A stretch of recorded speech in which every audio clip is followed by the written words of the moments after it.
democracy, it's a liberal document, it's a liberal document, so on and so forth. Does it mean that social conservatism has absolutely no place within the meaning of the Constitution? Does it mean that the society does not have the right to draw a few red lines to put down the rigor of my submission to the extent of saying, I believe that they have a cause. I just don't believe they have a case.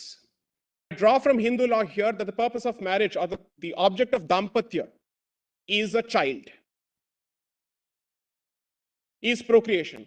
Now, we perhaps are aware of how to read these judgments. Please. We don't need to be taught. No, Millets, I'm sorry. I understand. I'm just placing reliance on this. I'm just making Yes, The question of legislative competence is just one aspect of the issue which hinges on separation of powers. But I go a step further, which is to say that when the petitions raise the question of change in heteronormative attitudes, does the society have a right of agency to participate in these proceedings or not, at least in this particular issue or not? Because this is not a question of separation of territories between different organs of the state, but it fundamentally hinges on the right or the agency of the society to participate in this particular discussion. And that is the central problem when these kind of issues and subjects are taken up by the court of law, as opposed to leaving it for legislative prerogative to apply its mind. Point number two, during the course of these proceedings of the last 2 weeks, quite a few times I've heard the submission being made that it's a liberal democracy, it's a liberal document, it's a liberal document, so on and so forth. Does it mean that social conservatism has absolutely no place within the meaning of the Constitution? Does it mean that the society does not have the right to draw a few red lines to basically say thus far and no further? That is the central question. I represent a women's organization which equally represents the right of children. And therefore, as a civil society organization, the question that is being raised is that the nature of the prayers raised in the petition has the consequence of individualizing a socio-centric institution such as marriage, which is to say, as long as it is a transaction that takes place between two individuals who are consenting and who are not prohibited by any prohibition of degrees, so to speak, the rest of the society has absolutely no say as far as this institution is concerned. This, I'm sorry to say, fundamentally demeans the institution of marriage and takes away its social character. So these are the meta questions that I think which arise for consideration before this honorable court when these kind of petitions are filed. I'm sorry to say this, and let me try and perhaps tone down the rigor of my submission to the extent of saying, I believe that they have a cause. I just don't believe they have a case. The cause is different from the case. And it is important for the court to seriously consider one aspect here. When there are issues of legislative competence, there's another figure, so to speak, which is involved. And that figure's powers come under Article 111 of the Constitution, which is to say that if a legislative proposal ultimately meets with the consent of both the houses, ultimately it has to go to the Honorable President. And the Honorable President also has the power to recommend amendments to a legislation. Therefore, this is not just a question of legislative prerogative or legislative sovereignty, either from an external or an internal perspective, but there are multiple dramatis personae and stakeholders of this particular equation, the society being the chief. Because ultimately, the petitions raise the question of changing the paradigm with respect to heteronormative attitudes of legislations in general.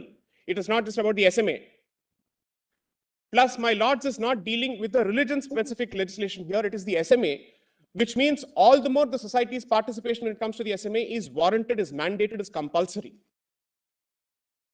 Because at least if it were to be with respect to certain, let's say, religion-specific legislations, it can be said that there is an identifiable group which has a locus to argue here. But when it comes to the SMA, it can't be the argument that only those who subscribe to the values of SMA are allowed to participate in these proceedings. Secondly, as has been already submitted, Section 21 of the SMA has a direct bearing on personal laws. So even with respect to SMA, the society has a right to participate.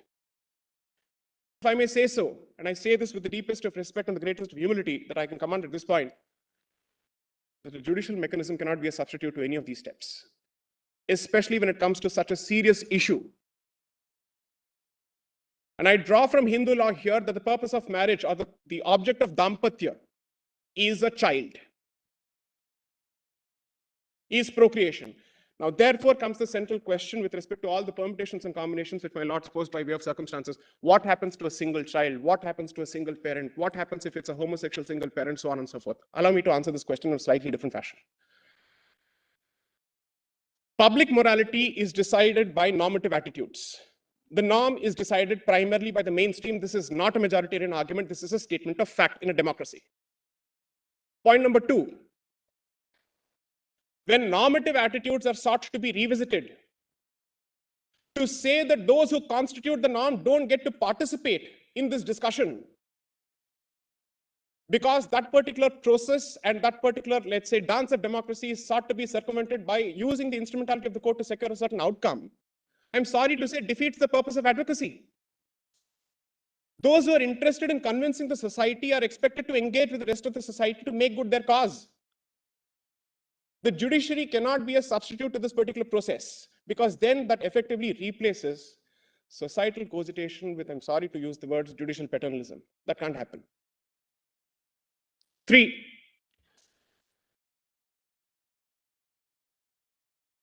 the benefit of revisitation of a judgment with respect to such sensitive issues, even if it exists by way of clarifications, I'm sorry to say, is not an adequate substitute, it's a suboptimal substitute. Because if the principle that has been established by several judgments is that a judgment is not to be read in the manner of a statute, then there is no precision which can be imparted to the language or findings. And therefore, the principles of statutory interpretation don't apply. So we are left with greater uncertainty. It's our judgment that they placed reliance upon extensively. There is a plus and there is perhaps a downside to it. The plus is the judgment must be read in its context. And the issue was the recognition of a third gender. That was what it was limited itself to.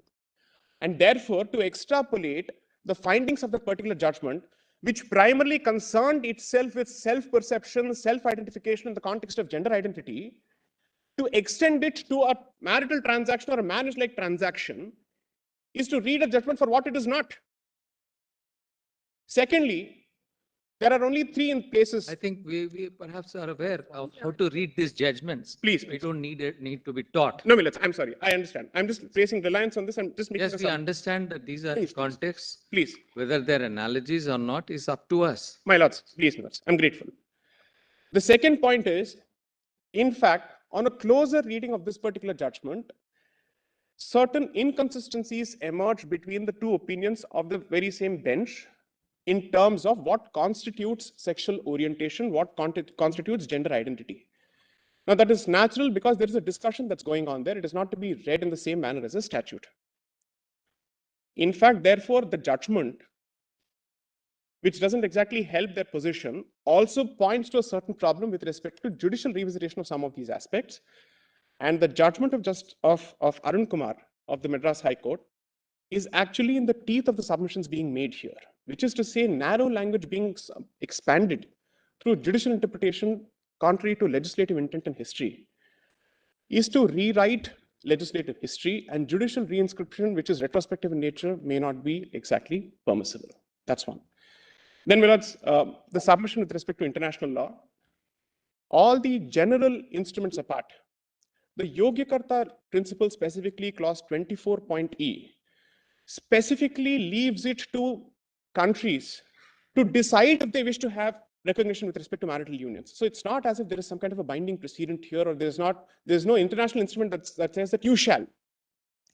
I'm not arguing for it should not be. Kindly let this caveat is important. I'm simply saying, if the door of judicial intervention in this matter is open for one case, even though the cause may be worthy, what does it do for the future? Because ultimately, it's not just a question of one matter.